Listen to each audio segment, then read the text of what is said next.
បងប្អូនបានឃើញព័ត៌មានរបស់ជនជាតិកូរ៉េអត់តែគាត់ជិះរថភ្លើងក្រោមដីហើយគាត់ដែរកោះកាតដែលគឺគាត់បន្លំដើរជាមួយគេរហូតចឹងណារយៈពេលដែលគាត់បន្លំនោះដូចជា2-3 ខែបងប្អូនទាំងអស់គ្នាអញ្ចឹងហើយក៏គឺខាងសន្តិសុខគេចាប់បានស្ថានីយ៍រថភ្លើងគេចាប់បានអញ្ចឹងណាក៏មកដូចជាគេផាកពិន័យគាត់7 លានវ៉ុនណាបងប្អូនទាំងអស់គ្នាអញ្ចឹងមកមើលពីរបៀបទិញកាក់ទាំងអស់គ្នាកាក់រថភ្លើងនីមួយៗគឺភាគច្រើនតែ1500វ៉ុនទេបងប្អូនទាំងអស់គ្នាបងប្អូនគាត់តែមានกระดาษ1000 2សន្លឹកមកបងប្អូន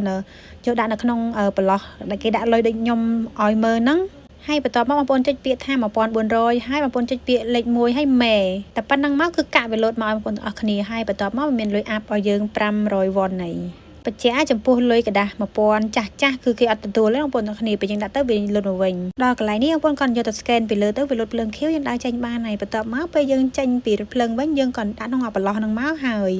ជាការស្រេចចប់មានតែប៉ុណ្្នឹងឯងបងប្អូនចង់ផ្ញើអីវ៉ាន់ពីកូរ៉េទៅខ្មែរអាចមើលតាមនឹងបានណាជើងចុងខែ7របស់យើងគឺបិទទូកប៉ាល់ថ្ងៃទី29